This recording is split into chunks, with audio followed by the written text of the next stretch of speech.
రెడ్డి సంఘాలు అనగానే బాగా ప్రాచుర్యంలో పొందింది పాలమూరు వారు చాలా ఫేమస్ అయ్యారు. వారు చాలా ఇన్స్పిరేషన్ చాలా సంఘాలకి. ఇప్పుడు ఇంద్రసేనారెడ్డి గారిని వచ్చి మాట్లాడవలసిందిగా కూర్చుంది. అవర్ రెడ్డి ఫౌండేషన్ ఆర్గనైజర్స్ మరి వారి పిలుపు మేరకు వచ్చినటువంటి రెడ్డి వివిధ సంస్థల నుండి వచ్చినటువంటి రెడ్డి సోదరులందరికీ కూడా పాలమూరు రెడ్డి సేవా సమితి తరఫున ధన్యవాదాలు తెలియజేస్తాను.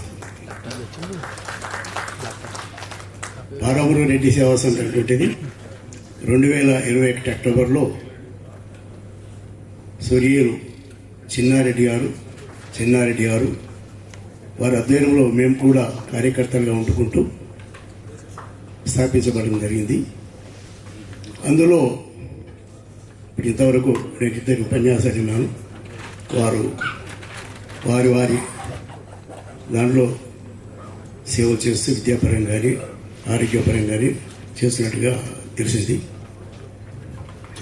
ఇప్పుడు ప్రథమంగా తర్వాత తెలుసుకుంటాను కానీ మరి అవర్ రెడ్డి ఫౌండేషన్ అటువంటిది అసలు వాళ్ళ పిట్టు వరకు రావడం జరిగింది. కానీ దీని ఆబ్జెక్ట్స్ ఏమిటో మరి బయలా ఏంటో పూర్తిపరంగా మాకు తెలియదు. ఏది ఏమైనా మరి రెడ్డి సేవా సమితి 2021లో మేము స్థాపించిన తర్వాత ల్యాండ్ అక్వైర్ చేశాం. పాలిటెక్నిక్ కాలేజ్ దగ్గర 6 acres, తర్వాత బిఎన్ఐటి కాలేజ్ దాంట్లో 1 acre ఫ్రీగానే అక్వైర్ చేశాము.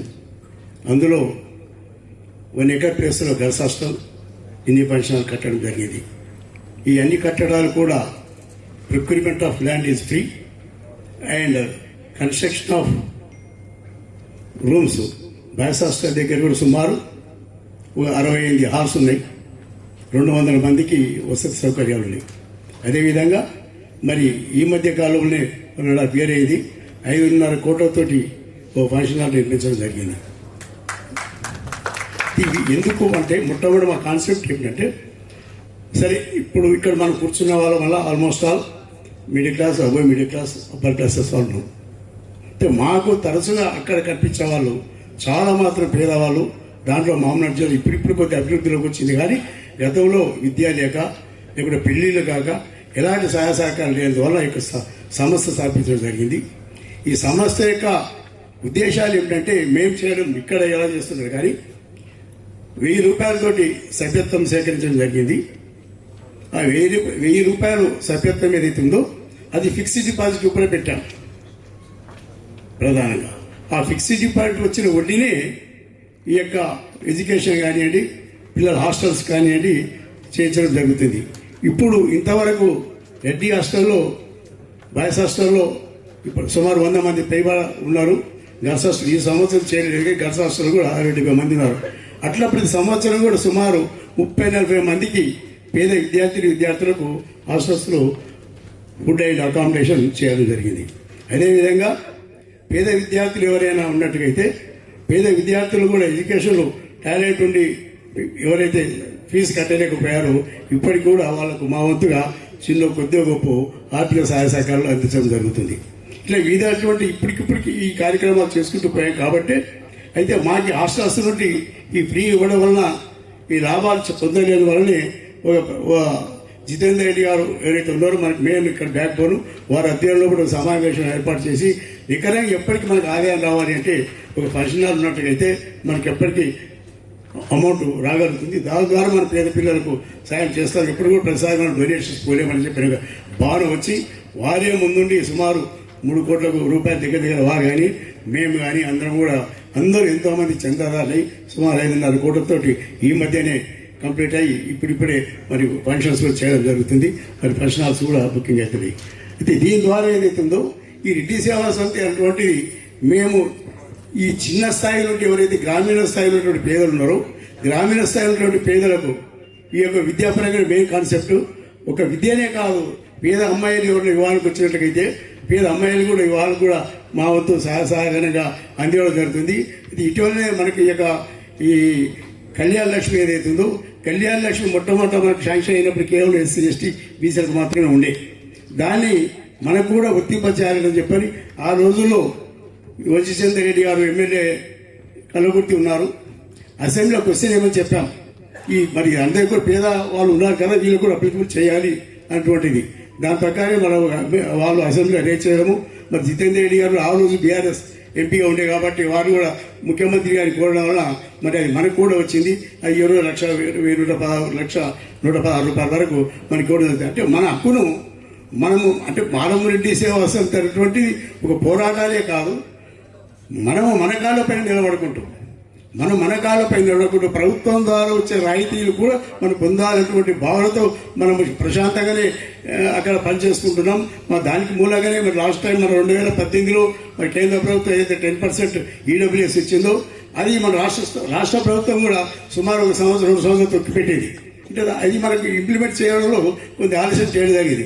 ఈ ఆలస్యం చేయడంలో మన ఉద్దేశాలు, మన భావాలు, ఈ యొక్క సంస్థలకు ఉద్దేశం ఏంటంటే మనం ఇన్ఫ్లుయెన్స్ చేసి ఏ పథకం వచ్చినా కూడా పథకాలు మనం ఇంప్లిమెంట్ చేసుకునే విధంగా చేయాలనేటువంటిది మనందరికీ ఇక్కడ ఉన్నటువంటి వాళ్ళ భావన.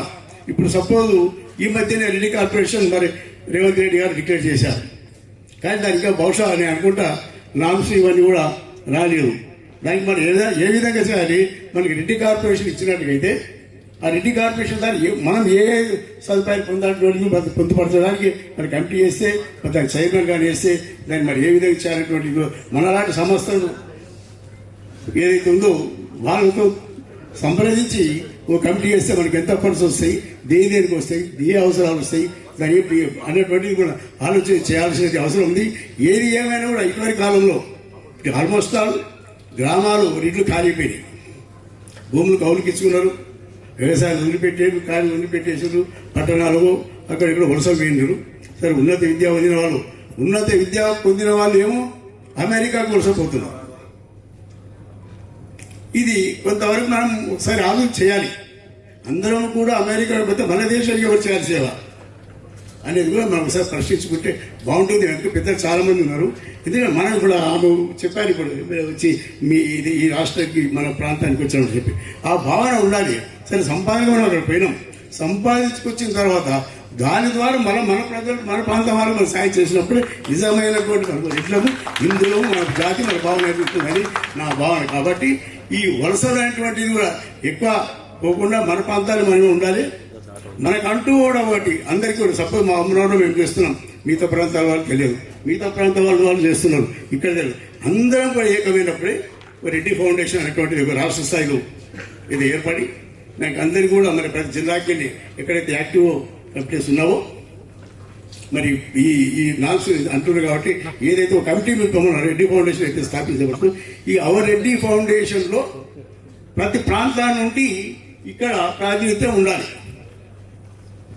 ప్రతి ప్రాంతాల నుండి ప్రాతినిధ్యం ఉండి ప్రతి 3 నెలలక 6 నెలలక ఏదో ఎగ్జిక్యూటివ్ కమిటీ మీటింగ్ అంటే ఒక ఎగ్జిక్యూటివ్ కమిటీ లాగా తయారు చేసుకొచ్చి ప్రతి జిల్లాకి వెళ్ళి ఒక ప్రాతినిధ్యం ఉండి ప్రతి 3 నెలలకు ఒకసారి మనం ఒక సమావేశాలు ఏర్పాటు చేసుకొని ఆ సమావేశంలో ఉన్నట్టుంటే మనకి జనరల్ బాడీలో చర్చించుకోలేము.